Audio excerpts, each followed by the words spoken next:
கொடுத்து நீங்கள் அந்த பில்டிங்கை பண்ணால் மட்டும்தான் அந்த பில்டிங் 95% வந்து எந்த ஒரு மெயின்டெனன்ஸ் ஒர்க்கும் வராது. அதில் இல்லை எனக்கு வந்து நான் சீக்கிரம் முடிக்கணும் அப்படின்னு நீங்கள் நம்ம பண்ணும்போது பார்த்தீங்கன்னா அதில் மேஜராக எந்த பிரச்சனையும் வராது. பட் ஆனால் நிறைய மெயின்டெனன்ஸ் ஒர்க் வரும், சின்ன சின்ன பிரச்சனைகள் அந்த மாதிரிலாம் வரும்.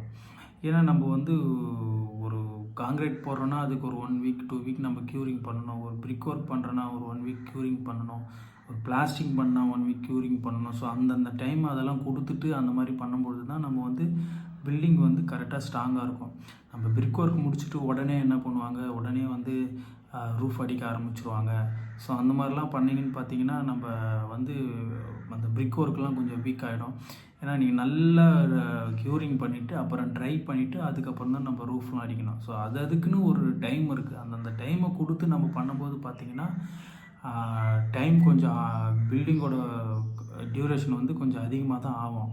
ஸோ அதனால் வந்து நீங்கள் அதெல்லாம் வந்து கணக்கு வச்சுக்காமல் எப்பயுமே பார்த்தீங்கன்னா நீங்கள் டைம் கொடுத்து பண்ணுங்கள் ஒரு பில்டிங்கு. ஸோ அதுதான் என்றைக்குமே நல்லது. நீங்கள் டைம் கொடுக்காம நீங்கள் பண்ணிங்கன்னா அந்த பில்டிங்கில் நிறைய மெயின்டெனன்ஸ் ஒர்க் வரும். இது எதனால் அப்படி சொல்கிறேன்னா, நீங்கள் நிறைய பேர்